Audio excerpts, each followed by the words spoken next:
Akala ko outing lang yon. Akala ko paraiso ang pupuntahan namin. Pero nung gabing yon, doon ko nalaman na may mga lugar sa Pilipinas na hindi para sa tao, kundi para sa mga nilalang na gutom sa laman ng tao.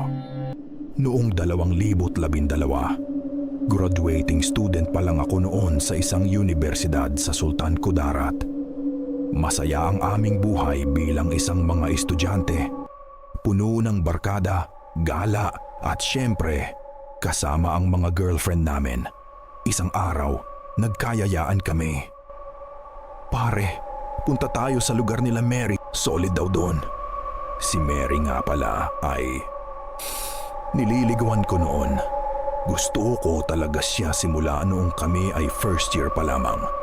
Dahil maliban sa maganda, matalino at simpre masipag pa, sino ba naman lalaki hindi magkagusto sa kanya? Lagi niyang pinagyayabang ang lugar nila. Tahimik, malamig, marami daw mga malilinis na ilog at waterfalls. At napakaganda raw doon.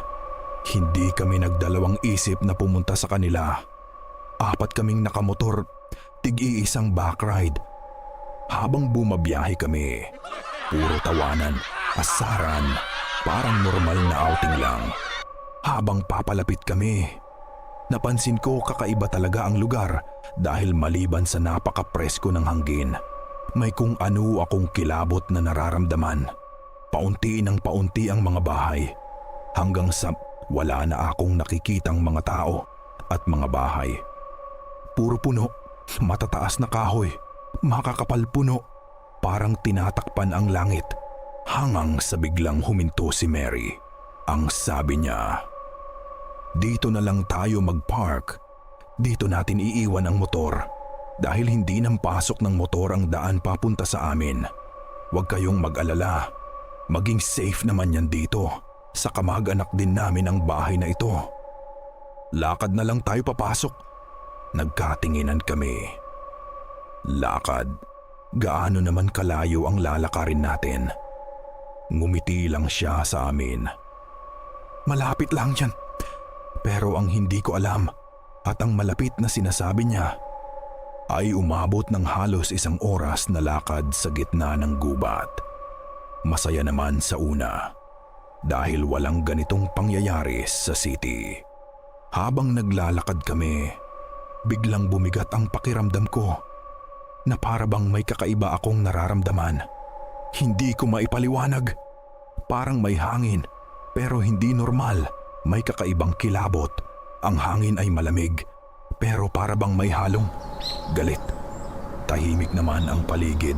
Maraming ibon, tunog ng kuliglig at ang tunog ng yapak namin at paminsan-minsan parang may sumusunod sa amin.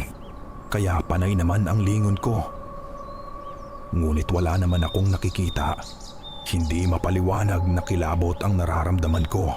Sa panahon na yon, may natatanaw na akong maliit na kubo at hindi ako nagkamali sa inakala. Sa wakas bahay na talaga nila Mary yun. Pero napansin ko lang talaga, bakit walang kapitbahay? At maraming matutulis na kawayan akong nakikita sa palibot ng kanilang bahay. Hindi ko na lang naitanong kay Mary. Isip ko baka ginagamit lamang nila sa pangangaso. Pagdating naming sa kanila, tanging isang bahay lamang ang nasa gitna ng kagubatan. Walang kapitbahay, walang ilaw sa paligid, sobrang tahimik. Ang barkada ko, masaya pa rin sila. Walang tigil na tawanan. Malapit sa malinis na ilog ang bahay nila Mary. Kaya kahit pagod sila, hindi na napigilan ng mga kaibigan ko ang magtampisaw. Tama naman, si Mary Malaparaiso nga ang kanilang lugar. Pero ako nakaupo lang sa tabi at hindi pakali. Hindi tulad ng mga kaibigan ko, sobrang masaya na. Parang walang napapansin. Pakiramdam ko, may mga matang nakatingin sa akin mula sa dilim. Bago pa kami dumating dito sa bahay nila Mary, sinabihan na kami ni Mary, huwag kami basta-basta lumayo lalo na sa pagsapit ng gabi. Hindi ko alam kung bakit. Pero lalo akong kinabahan. Maya-maya dumating na ang magulang ni Mary. Halata agaling sa pangangaso may nakasabit na manok at mga gulay sa basket. Pinakilala kami ni Mary sa kanilang magulang.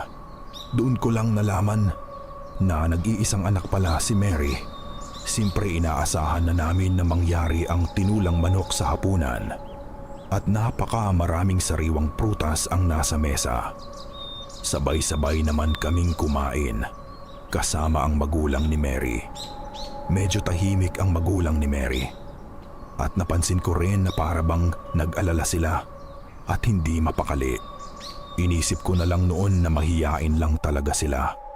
Pagsapit ng gabi, mas lalong naging kakaiba ang paligid. Walang ilaw kundi lampara, walang signal, walang ding-ingay. Kaya naman nagkwentuhan na lamang kami hanggang sa nakatulog kami. Bandang hating gabi. May malakas na kalabog sa bubong. Nagising ako agad. Lumakas ang kalabog ng dibdib ko dahil sa gulat. Kasunod nito, kaluskos. Parang may gumagapang sa taas. Hindi ako gumalaw dahil kakaibang takot ang naramdaman ko. Gusto kong isipin na ibon lang or anumang bonga ng kahoy ang nalaglag. Pinakinggan ko lang at doon ko narinig isang tunog na hindi ko makakalimutan. Isang tunog na ngayon ko lang narinig. Parang halimaw na gustong pumasok na kumakahaskas sa bubong.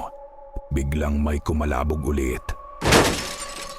Sumigaw ang ama ni Mary sa labas. Huwag kayong lalabas. Nagkagulo kami. Tulala pa rin ako at hindi ko pa maintindihan ang nangyari. Gusto ko nang tumakbo nung panahon na yon. Pero alam kong hindi kami ligtas sa labas. Nagtanungan kami. Anong nangyayari? Hanggang sa may isang matandang babae sa loob. Bumulong. Narito na sila. Ang sabi ng nanay ni Mary. Alam nilang may bisita at gutom sila. Doon ko nalaman, hindi normal ang lugar na iyon. Hindi basta-basta ang nakatira doon. Ang dami kong tanong, ano po bang ibig sabihin niyo po? Mga aswang ba sila? Oo, mga aswang sila. Kami lamang ang hindi aswang sa lugar na ito. Dahil yun sa agimat na pinamana pa ng aming ninono. Kaya hindi nila kami magalaw-galaw. Inisip ko ng panahon na yun na katapusan na namin. Pakiramdam ko ay higit sila sa 5. At paano upa kami makakaligtas sa mabangis na nilalang na ito? At nung gabing iyon, nalaman ng mga nilalang na iyon na may mga tao mula sa labas. At kami yun. Kami ang target nila. Hindi ako nakatiis. Sumilip ako sa siwang ng kahoy. At doon ko nakita isang nilalang nakadikit sa bubong. Baliktad ang katawan. Mahaba ang buhok. Maputla ang balat. At ang mata. Nanlilisik at parabang umaapoy. Biglang may sumigaw. Papasok na sila. Narinig namin ang pagbasag ng kahoy. Dali-daling binuksan ni Mary ang ilalim ng kama. Doon may isang pinto at binuksan niya ito. Isang madilim na silid pa punta sa ilalim. Isang underground yun. Doon kami pumasok lahat, kasama ng magulang ni Mary. Dali-dali namang sinara ang mabigat na parabang bakal na pinto at nilagyan ng maraming padlak. Naging tahimik ang paligid. Kumalma na kayo. Ligtas na tayo dito. Bukas ng umaga pag sikat ng araw umuwi na kayo. Dahil hindi sila titigil hanggat hindi kayo nakukuha. Doon na kami nagpalipas ng gabi sa underground ng kanilang bahay. Pag sikat ng araw, agad-agad na kami nagmamadali lumabas sa gubat. Sinamahan kami ng magulang ni Mary. Habang naglalakad kami, ramdam ko pa rin na may mga mata na nakamasid sa amin. Pakiramdam ko may mga nilalang na gustong lumapit. Hanggang sa nakabas na kami. Bago pa man kami umalis sa lugar na yon, Nakiusap ang papa ni Mary kung maari wag namin ito ikwento sa iba dahil sila pa rin ang mapagkamalan na aswang.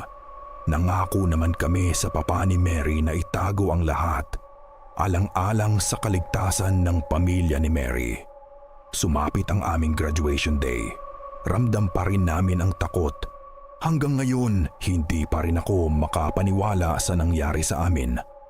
Para bang isang panaginip lamang. Sa araw din ng graduation namin, dun ko din huling nakita si Mary. Hanggang ngayon iniisip ko na ano kaya ang nangyari kila Mary? Paano kaya sila nabubuhay sa gitna ng kagubatan? Sa tingin nyo, ano kaya ang maging buhay ko kung maging asawa ko si Mary? Maraming salamat sa panonood. Please huwag kalimutang mag-subscribe at mag-comment para sa marami pang kwento ng kababalaghan.